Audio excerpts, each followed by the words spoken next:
Okay. Thanks. So thank you for forcing me to give a second talk, and for forcing yourself to go, I think, to the 5th talk this week. Yeah, it's a project that I did very little work on. Basically, it started as a summer project for Ting Ting 2.5 years ago by now. And we thought it was an easy problem to solve. And right now, a student of mine, Rutger van Hasteren, is continuing this work. It's one of the main topics of his PhD thesis. And a lot of ideas for this project came from my office mate at CITA, from Pat McDonald. So essentially, right now, Rutger is executing Pat's ideas, and I'm just sort of interfacing. Anyway, let me talk a little bit about black holes, supermassive black holes. So we know that the galaxies merge with each other. We see lots of merging galaxies. This is a famous, spectacular example of the antenna galaxy, which is clearly consists of 2 parts which are merging, interacting with each other, causing spectacular starbursts. And both of these galaxies have active nuclei, so probably supermassive black holes sitting inside each of these nucleus. And so then the question is, if the galaxies merge, do these black holes find each other and merge also? We see sometimes that, like in the Chandra picture here, we see sometimes that this is clearly a merger product. And so it's a single galaxy with 2 nuclei, which look on this picture like they form a binary. And that's why I guess this picture got a press release. But of course, it's not a binary. These black holes in this particular picture are just over a kiloparsec away from each other. And they don't know about each other, right? They just move on the common potential of the galaxy. But it looks cool. It looks like they're binary. So right now, we have absolutely no observational evidence that binaries of black holes ever form, ever exist. When I say binary, I mean that each of the that the small black hole feels mostly the potential of the big black hole and not the potential of the rest of the galaxy. Okay, so if we have no observations, we have to turn to theory. There is a classic theoretical paper by Begelman, Blanford, and Rees from 1982, which talks about how these black holes may find each other. So the story looks a little bit like this. This black hole, this is a distance between the black holes. It starts at galactic scale, about 10 kiloparsecs. And this is this black, on the right-hand side, these black holes have merged. So there are several stages of this astrophysical process. The first stage is dynamical friction. That's very well understood. Okay, so the black holes move and scatter stars and dark matter particles, but mostly stars and gas. And then the scattered stars preferentially form a wake and pull back on these black holes. This is a very well understood process. And this shrinks the orbit of the black holes from 10 kiloparsecs to several parsec scale, at which point dynamical friction as such becomes ineffective because these black holes are circling around each other on a fairly short time scale. So you don't have time to form sort of coherent wake in the same sense as you had when these black holes were kiloparsecs away. So then the process which shrinks this binary is scattering of individual stars. So if you have an individual star which comes on a radial orbit and then interacts with this binary, then the star gets scattered out with, on average, larger energy that it came in.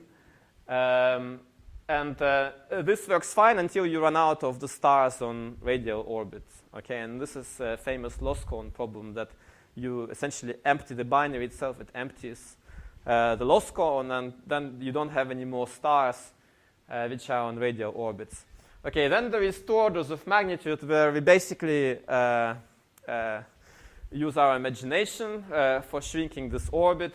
The there are plausible astrophysical ideas of what can affect this shrinking. So one idea is that if you have a little bit of gas, well, actually, if you have a substantial amount of gas in the nucleus, yes? Just for these numbers, what mass black holes is it?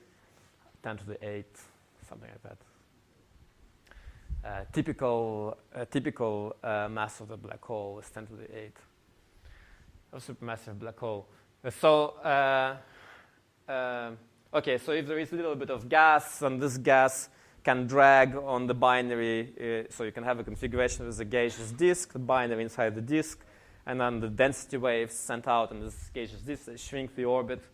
If there is some non-sphericity in the potential, this will tend to refill the loss cone, and this non-sphericity, it can be either random, like molecular clouds passing by. It can affect some scattering from non-radial orbits to radial orbits. Or it can be just the global non-sphericity of the potential. This can bring in stars into this loss cone. Or if you are desperate and nothing else works, and you can say, well, the binary doesn't shrink, but then a third black hole comes in and also forms like a hierarchical triple system.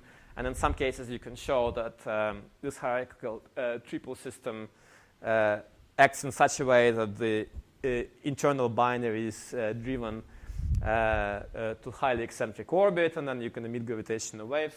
Okay, well, if you believe any of this story, perhaps you will make this jump of 2 orders of magnitude, and you will be at a distance of about 1% of a parsec from the merger, at which case gravitational waves take over. And what happens after that is fairly well understood, actually. Yeah, but it's not inevitable that a third one will make the inner two merge, only for special geometric configurations, yes. If the problem just wasn't solved, then would, but a typical galaxy doesn't have a black hole in the center, then would we have seen a bunch of binary black holes? How would you see them? Oh, that's what I meant. The answer is no, I wouldn't have seen it. Well, you'd be able to tell our galaxy. Our galaxy, yes. You would be able to tell in our galaxy, but not in any other galaxy. Yeah, there is no evidence that our galaxy has undergone any major mergers. That's a good point. It's a good point. I mean, the theorists, like myself and 99% of the people in this room, they would really like to believe that these black holes merge. However, if somebody came tomorrow, and we happily find reasons for this to happen, if somebody came tomorrow and gave it to us as given that these black holes don't merge, we would just as happily find many reasons for why they don't merge. It's psychological effect. So we don't really know. That's my point. They don't merge, sooner or later you're going to have another black hole come into this circle. And so you have a cluster of black holes. How do you know that the not obvious?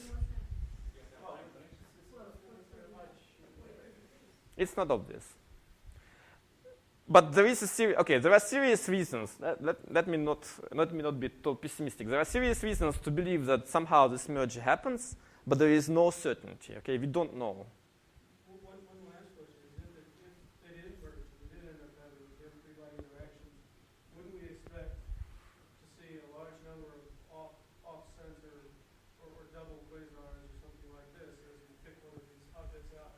They would be extremely short-lived. No, the answer is no. They would be extremely short-lived because all you take with yourself when you get kicked out is a little bit of accretion disk, and that disappears very quickly unless you replenish it. So these off-center quasars, they're cute, but I don't think they're statistically significant. But I think it is true that if you look in nearby ellipticals or wherever there's a bulb, when people, a fair fraction of the time when people look in bulbs, they do detect black holes. Right. Nearby galaxies. Well, Nearby galaxies. Because that's the only place they can see. Right. But the fact that it's a fair fraction suggests that the mergers do occur. Because I think You can form new ones, so you don't know that you don't form them all in place. I think the answer is you can't form new ones. Right? To build a hole up, you've got to create a lot of gas. Yes, that's true. You have to accrete a lot, but how do you know that mergers occur?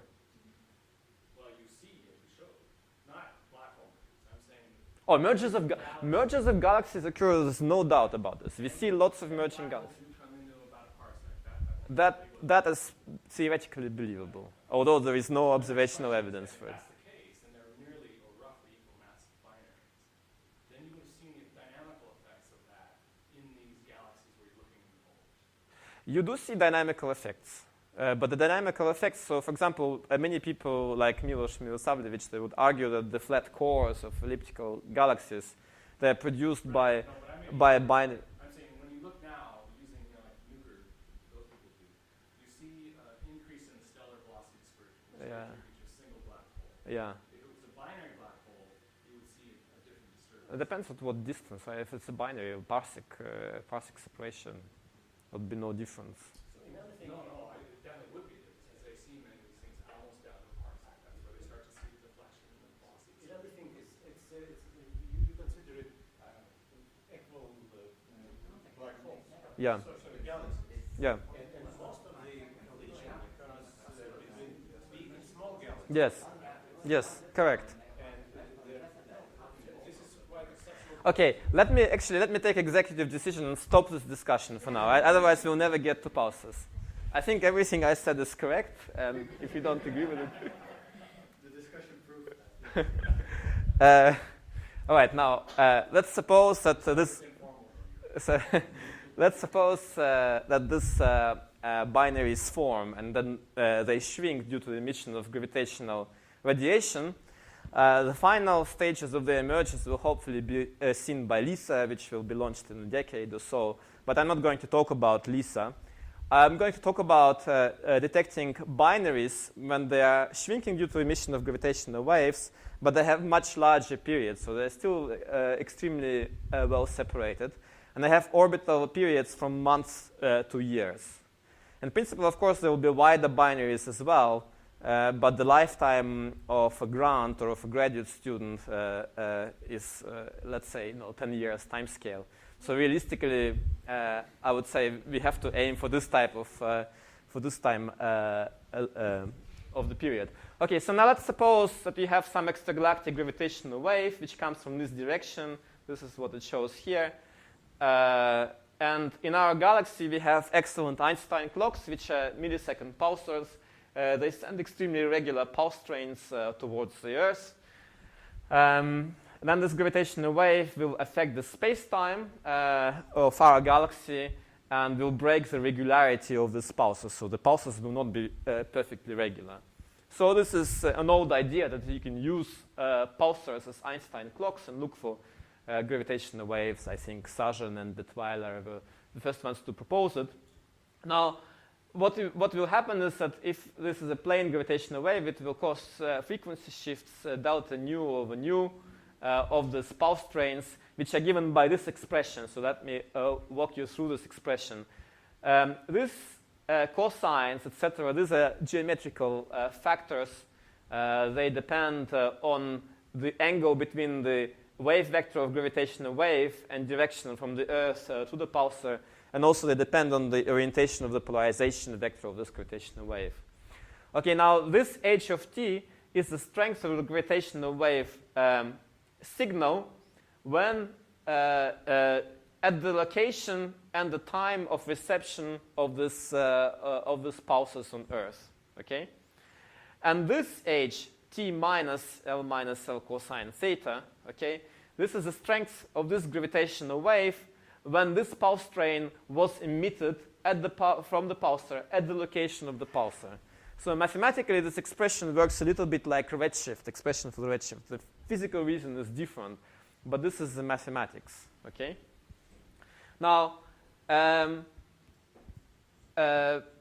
notice that if you have a bunch of these pulsars, okay, suppose you have more than one, suppose you're timing more than one pulsar, then this term, this last term, will be different for all of these pulses, right? Because this is a gravitational wave signal at the location of the pulsar.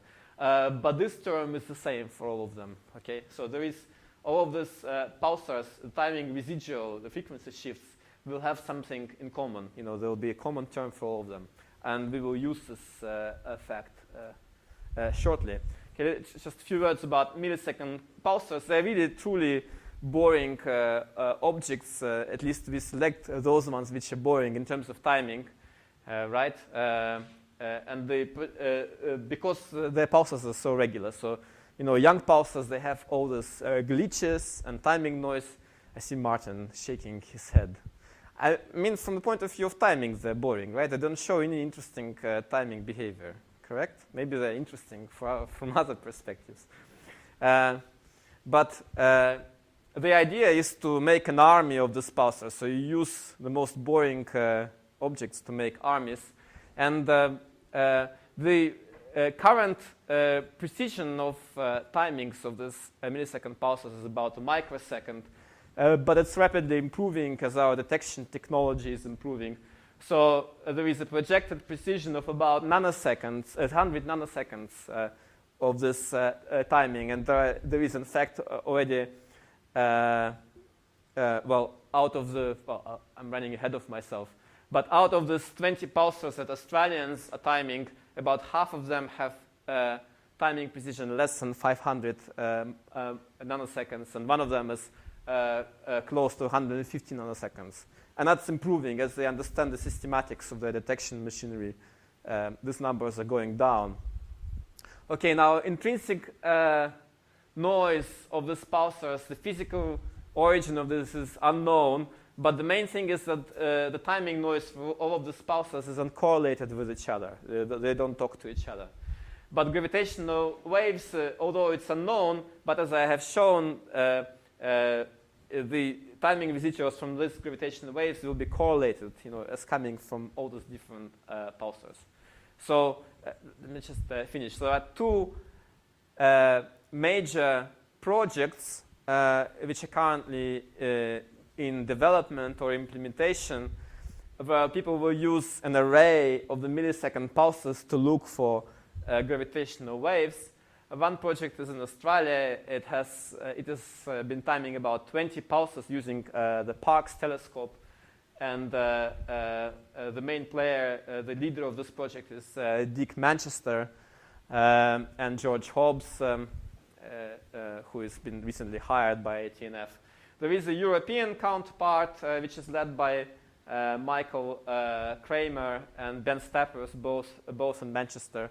And there is now, I have heard, an effort to also have a North American counterpart, but that's not so developed. Okay, what were you going to ask? Just that, so even though no one has timed a pulsar to less than 500 nanoseconds, there's reason to believe that they're timable. I mean, that the down to 100 seconds, that extra precision is due to correctable systematics and it's not some inherent timing noise. That's what the observers are saying, that at least some of the pulsars will be seem to have fairly low intrinsic timing noise, so for the 100 nanoseconds. So far the best time pulsars are all the ones which have really sharp peaks, so where it's just easiest. And that gives you some confidence that the ones which don't have sharp peaks, you just can't measure them yet that well, but really they are just as good. I think that's a fair statement. Yeah, that's what the observers believe. I mean, the really best one is one which, even though it's a millisecond, it has like a peak of a few microseconds in width, so you can really.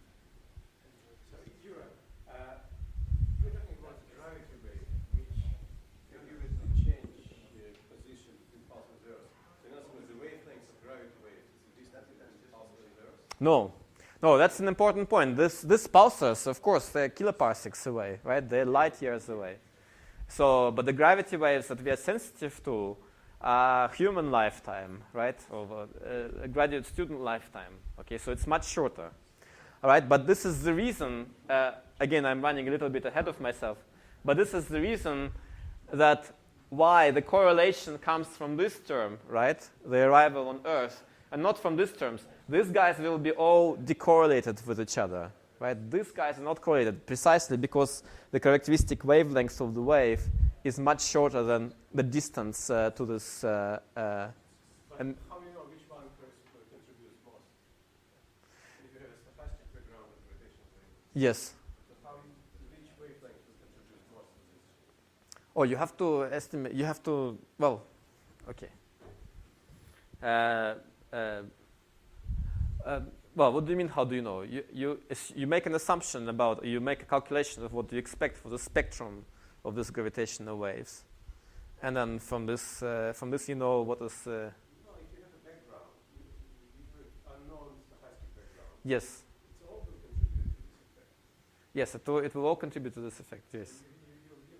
You have some limits on, if you don't see the effect, it gives you the limit on total omega or modulated information. Yes, yes, correct. You're looking for real signals, not stochastic ones. No, stochastic. Stochastic. Everything, but also for binary black holes, which is... No, but I want to I will in particular discuss the algorithm for looking for stochastic background. Okay, so now what is contributing to this timing residuals? Of course, gravitational waves are contributing.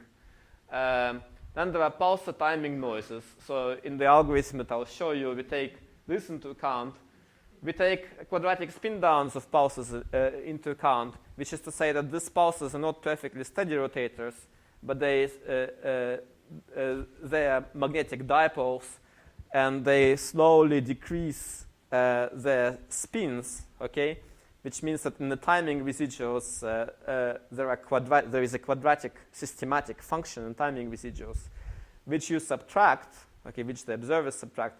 But of course, you don't know exactly if you have subtracted the right one. So you have to allow always for the fact that your subtraction was not perfect and there was a quadratic part of the signal which you haven't subtracted correctly. So this we take into account. There are variations in the interstellar medium through which the radio beam goes, and in particular the index of refraction will change. And this causes the timing residuals. There are noises in the local clocks.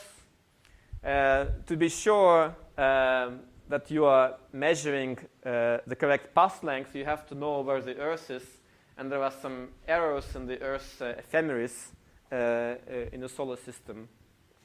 And sometimes observers improve their equipment, and they change their equipment, and this resets all of the zeros. So then you have to allow for some change in the zero.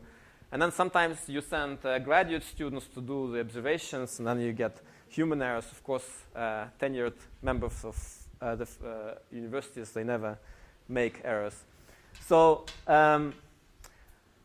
now, even though our algorithm so far addresses only this particular components, I'm pretty confident that we can also deal with clock noises, the change of equipment, and the human errors. And I'm not quite sure yet how to deal with variations in the ISM and the Earth ephemeris errors. People did so far take into account this effect. Say again? Not only you were, but... Yeah, yeah. Well, okay, right. Can you do really ISM stuff with spectrum? Maybe. I'm not sure. Okay, now about predictions. There are some predictions for what this gravitational wave background from binary black holes should look like. Several people have done these predictions. They all agree it's a power law, okay? So this is a generic prediction. It's a power law. And moreover, they also agree on what the exponent of this power law is. So this is -7/3 in the models where the binaries shrink due to gravitational radiation. And this exponent, it comes, it comes not from some population statistics, but it comes from the way it comes from the fact that binaries spend larger time and larger separation, all right? And so there are, you're catching more binaries at low frequencies. And so it turns out to be a very red spectrum, right? Very red power spectrum. Of course, this amplitude is purely speculative. People make models, but you don't know how much you can believe these models. What is axis 10 to the minus what? 18, 19? 10 to the minus 15, I think. Oh, I can't. I don't know. I don't see. Right. Okay. So we want to look for this, but what we want to do is we want to imagine that there is some power law. It doesn't have to come from binary black holes. It can come from cosmic strings or from some things we don't know. But generically, you get, or at least quite frequently, you get power laws within the frequency range that you're interested in. So I think it's reasonable to look for a power law stochastic background. String is a different power. It's a different exponent, right? But it's still a power law. Yeah, but significantly different. Significantly different, I agree. So we have to leave it as a free parameter, this exponent. This is an important point. Okay, so now the current algorithm, which is quite clever, is due to Rig-Genet, the algorithm of how to extract this gravitational wave background. So what Rick and colleagues have noticed, and that was actually calculated by other people before them, that if you take timing residuals from two pulsars, so pulsar A and pulsar B, and that this timing residuals will be correlated due to the stochastic background of gravitational waves.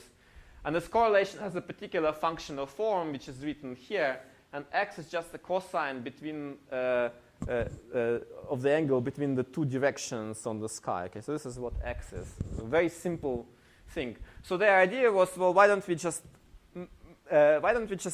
measure correlations? You know, so we have timing trains for all the pulsars, and what we can do is that we can measure correlations between all, you know, say take all pairs of pulsars and measure the correlations for all pairs, and then see those correlations, they obey this type of law. Okay, so it's a very simple idea, but quite powerful.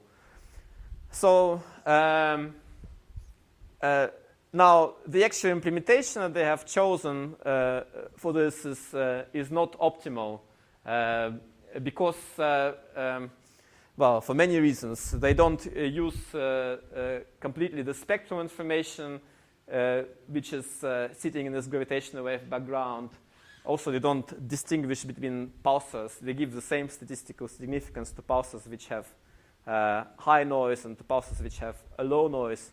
And there are other problems as well that I don't want to go into. So let me just introduce what we have been doing. We is Rutger van Hasteren, who is now a PhD student at Leiden, and then in initial stages, Pat McDonald and Ting-Ting Lu at CITA. Okay, so now the basic idea is this. The gravitational wave timing residuals, it's a multidimensional Gaussian process, okay? If you don't resolve individual sources, then you can say that that there is a coherence matrix between timing residuals of each pulse, right, from each pulsar. So here, this is a coherence residuals between pulsar A and pulsar B. Okay, A and B are two different pulsars, and I and J are two different arrival times, right? Two different. Well, let's say let's number by I and J two different weeks that we have traveled to our observatory and have taken the measurement. Okay.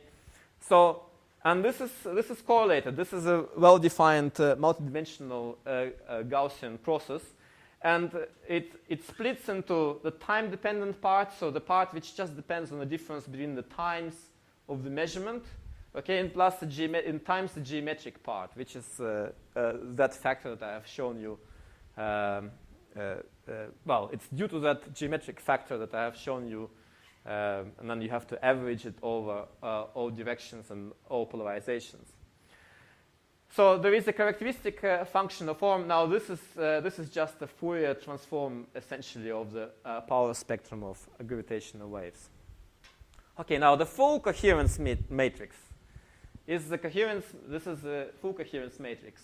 Is the coherence matrix due to the gravitational waves, which is given here, plus all of the other things that we would like to take into account. And in particular, in this case, is the timing noises of each individual pulsar, right? So if I'm monitoring 20 pulsars, I have to take into account that there is a timing noise in each of this pulsar, which I assume is a random Gaussian process. Okay, it's a non-trivial assumption, but I am making it.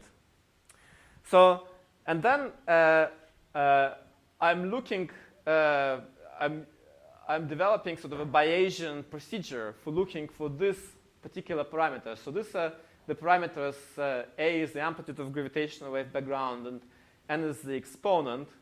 And then what we do is we parameterize each of these pulsar noises, all right, by several parameters. Typically, we choose 2 parameters. After talking to, so you talk to the observers and you ask them what do you think is the most reasonable choice to parameterize the timing noise for each pulsar, and you choose these parameters. And then what you do is you construct multidimensional probability distribution, which looks like this. So here is the probability function of all of the parameters that you have in your problem as a function of the data, given the data, all the timing residuals that you have measured. And we have made an assumption that it's a Gaussian process. Okay, so this is coherence matrix C. X is the data stream, so X is the timing residuals from all of the pulsars that we have, all right, all of the weeks that we have observed. So for example, if we have 20 pulsars and we have made 250 observations for each of these pulsars, then X is a vector of dimensions of lengths of 20 times 250, so it's 5,000, so it's a big vector, all right? And we fold this vector into this type of probability distribution. This is the priors. Now, X is timing residuals minus the quadratic spin down. Remember, we had this systematic uncertainty about what the 0 was due to this quadratic spin down. So there is some quadratic function that we have to add into this probability distribution. Okay, and quadratic spin down is characterized for each pulsar by 3 parameters, of course. Then the idea is that you marginalize over, so this is the Bayesian probability distribution times some prior and normalization. Then you have to marginalize over everything that you don't want to know. And in particular, I don't want to know anything about quadratic spin downs and anything about the timing noises of the pulsars. The first thing you do is you marginalize over quadratic spin downs. And it turns out that that happens analytically, okay?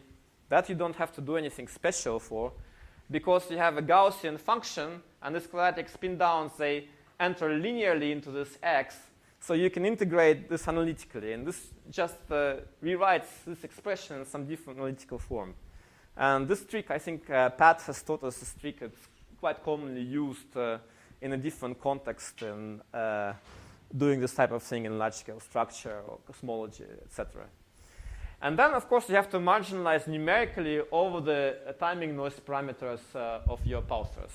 And that you have to do using some clever technique like Markov chain Monte Carlo simulation. So your C matrix just contains the diagonals and timing noises of every pulsar. Yes. And the off diagonal is a signal if it happens to be one. Yes. Now, if you dominate by the diagonal, then this thing factors into just a product of Gaussians, and then you can do the analytical, isn't it right? If you're dominated by if you're dominated by the diagonal. No, the null test is the hypothesis to rule out is if you only want to do is place an upper bound on noise, you have to ask, is diagonal consistent with your data? In which case it's purely diagonal. Right? The null test would be you put a diagonal in and you see if P is consistent with what you put in, and then it's all exact. Yes, right, correct. It's only if you happen to rule that hypothesis out Right. that you have to go back and do this. Right, correct. Okay. So the marginalization over this pulsar noises is numerical, so you can use Markov chain Monte Carlo simulations. I'll show you the result of mock simulations of this in a second. Now, so let me just underline the advantages of this type of approach. Is that you have no loss of information. You don't depend on whether you have chosen the optimal estimator, and so far the optimal estimator hasn't been used. And the second advantage is that you measure the amplitude and the slope of the background simultaneously. And there are also natural treatment of known systematic errors. So I've shown you how to treat quadratic spin downs. But for example, if you go in and change the equipment and reset your zeros, well, you can use this as one of your parameters, the exact amount of reset you can use as one of your parameters in the likelihood function. Then you can marginalize over that analytically. And also a technical point, but quite important, is that when you build, like people are doing now, when you build a correlator, you really want an evenly sampled data, and you want a measurement of timing residual of each pulsar when you're doing your observations, right? Otherwise, your mathematical expressions don't make sense. So this approach allows you, if you have some restrictions, observational restrictions, if you can only measure 5 pulsars this observing run and 17 pulsars the next observing run, there is absolutely no problem. Now, Markov chain simulations. So what's happening here is that we generate a mock data for this pulsar timing array using the background and the pulsar timing noises. And then we run the simulated data through the algorithm. So in particular, for this simulation that I show, the amplitude was chosen like so, the exponent was chosen like so. And you see the contours of the likelihood function are shown here. This likelihood function was obtained by subtracting marginalizing over quadratic spin downs. And just for fun, we've also marginalized over quartics. Suppose that there is some unknown contribution of polynomials of the 4th order to this pulsar. So we have also marginalized over quartics, and this is this larger contours here. So this is just an example of the type of thing that you would get. Now, it turns out, so what are the results from doing lots of things like this? It turns out that it's really important, not just the amplitude of the pulsar timing noise, but also its color, right? So for example, if you have, in this run, we have chosen the same gravitational wave background, but different timing noises. Now, the amplitude of timing noise was the same in both runs, but here the timing noise was chosen to be white timing noise. And here, the timing noise was chosen to be of Lorentzian shape. The power spectrum was Lorentzian, and it was concentrated. The base of the Lorentzian was the inverse year, okay?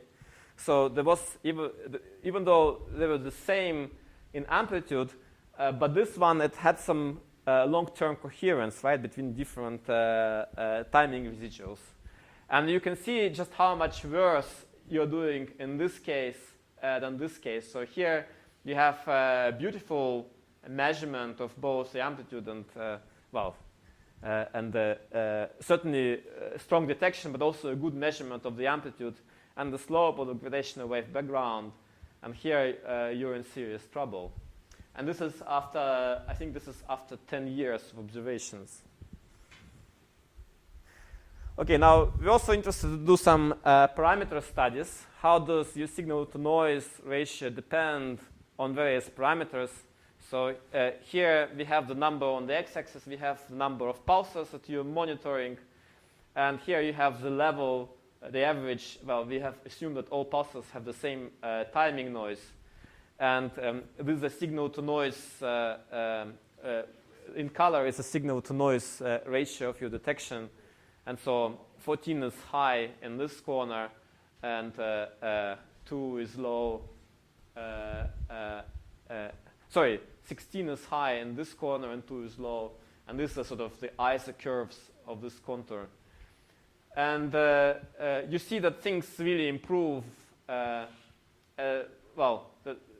Of course, you're very sensitive to the timing noise, what timing noise your pulsars have, but you're also sensitive to the number of pulsar counts.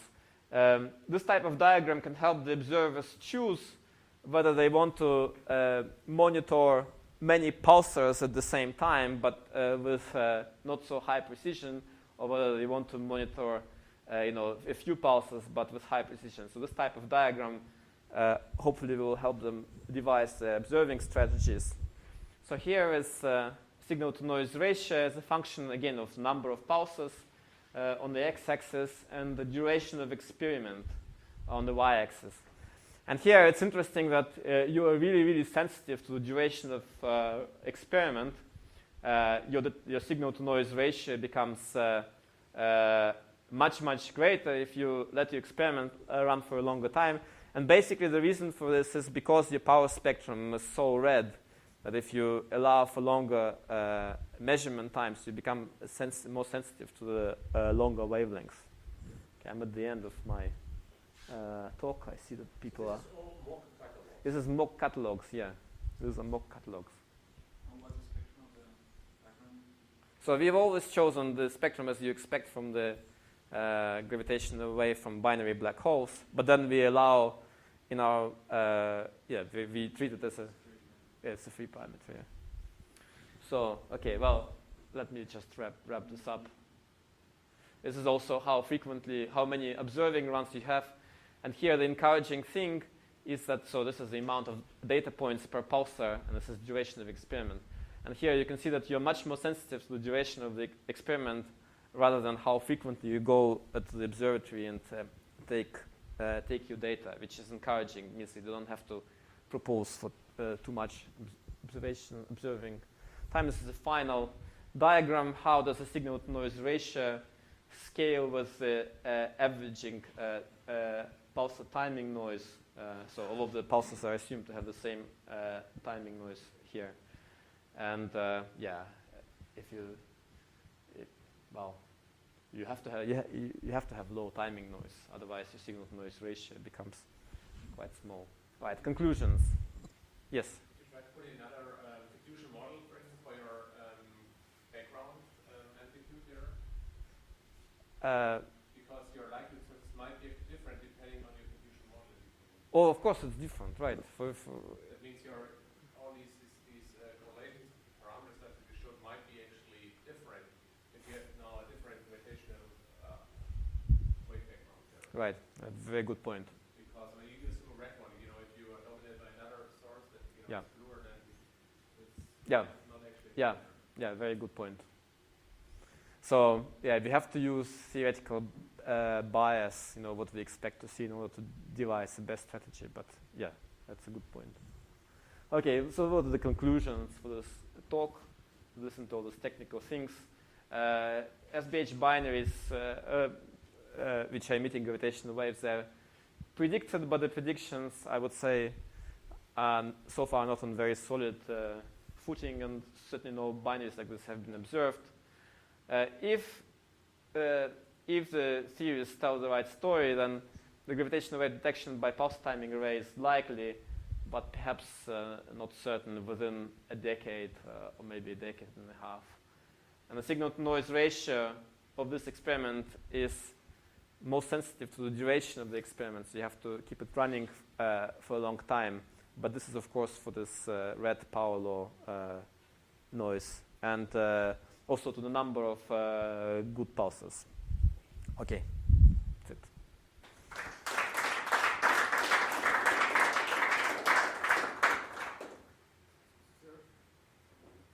There is a constraint on only getting gravity waves from millisecond pulsar, and it exceeds a certain wavelength. This will be probably all wavelengths, but there is some maximal wavelengths which we use, right? Mhm.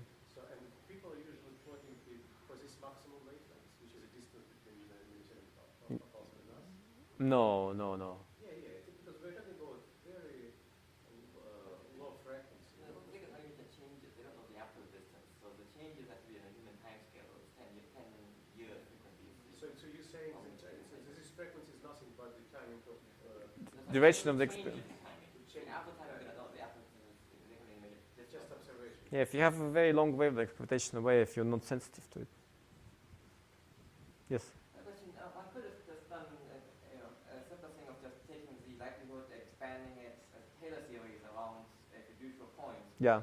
and then just do quadratic estimation. And that's pretty much what you often do. Is just Yeah, we've done that. I didn't show that, but we've done that. Is that actually any different from doing an MCMC method? Well, I mean, quadratic.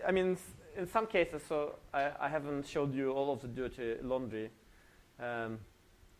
Now, for some pulsar spectra, you can actually quite well run this MCMCs, and there is no problem. But if, for example, you assume that the pulsar noise is a power law, and you treat this exponent of this power law as a free parameter, so you take it as part of your parameter space, then the chains that Rutger has been running have for some reason failed to converge. So then we use this quadratic, so for those ones we have used this quadratic estimator, like you're saying, basically invent some algorithm to find use some algorithm to find the maximum likelihood function and do a quadratic expansion. And we have also run Monte Carlo simulations to see whether this procedure gives you a good estimator of the well, to check whether this gives you a good estimator of the gravitational wave amplitude and the exponent. And the answer is yes. It is a good procedure. But of course, you see that these MCMCs, they're not exactly these contours are not exactly ellipses, right? So you can see that if you can do MCMC, it's just like cosmology, right? You have the you have the likelihood function for your omega and the spectral index of your perturbation, and in principle you can find the maximum and do a quadratic expansion. But if you can run a chain and find the thing is, of your parameters, I mean, the noise parameters presumably are known very accurately with a tiny error, and this tiny error has a big impact on this guy. But surely the amplitude of the noise you know to 5 significant digits are better. So the thing you're marginalizing over, which is the thing, the big unknown you're marginalizing over, has a very small error associated with it. And this guy has a big error, but the other guy you're marginalizing over, like the spectral index of your noise and the amplitude of your noise, if you marginalize over, that has a very small error actually. You're marginalizing, you're not going to talking about whether the noise is white or changes by factor of 2 in the index. Going to be talking about whether it's white. You mean the millisecond pulsar noise? Yeah, millisecond pulsar noise. When you parameter, like you marginalize over the noise statistics of the pulsar that you don't know to extract this guy. And one thing is, Well, the problem is that these millisecond pulsars, they haven't, you're timing them at the same time. You're building up your knowledge about their noise at the same time as you're building up your knowledge about the gravitational wave background. So you can't cleanly separate them. I don't think so. You think you can cleanly separate them? We can talk about it later, but because you can expand. One of those guys has a very small fractional error. The amplitude of the noise, you know to some tiny fraction. No, you don't. The amplitude of the timing noise, sure, that's to small number. Just that a small error in that ends up in a big error in your gravity wave, right? The spectrum of your noise, whether it's red or white, you don't know at all. Is one of the big uncertainties, in fact, I would say. Of the timing noise. Of the timing noise, yeah. Timing noise, because of the actual shape, it's for sure not white. I mean, that's well known, I would say. But you don't really know what it is, because people haven't monitored many pulsars this accurately for a long time, so they have no idea.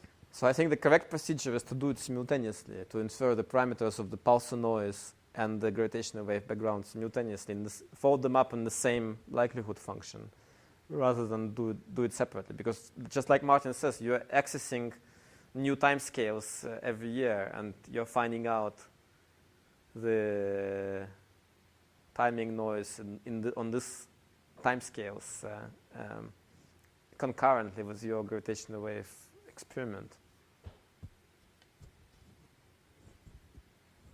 There's also dynamics of accelerations. Yes. So yes, right. I should have included this in this laundry list of things which can make a difference. Now, my point about quadratic spin downs and also about changes of equipment and to some extent humor errors is that all of these things, even though you don't know their magnitude, they have known functional form. And if you have systematic errors of unknown magnitude but known functional form, then you can marginalize over them analytically. So, for example, you can tell me, Yuri, you cannot trust anything which has, you cannot trust any part of the signal which has, which is a sinusoidal wave of a period of 1 year, because of, for example, the Earth moves around and you have imprecise direction of the information about the direction of these pulsars. And I say, okay, well, I'll just in this expression here, see my x, where is my x? Yeah, x is timing residuals minus quadratic spin downs. I'll also subtract minus a sinusoidal of 1 year times t of unknown amplitude, and then I can marginalize over this amplitude. Because the same method you can use. And the same method you can use for what you are saying as well. If you right. Sorry, the constant acceleration is a quadratic function because it's quadratic timing residuals in the pulsar timing. So you can't distinguish, you can't extract the constant acceleration from pulsar timing. If it's constant, if it's changing, you can do it.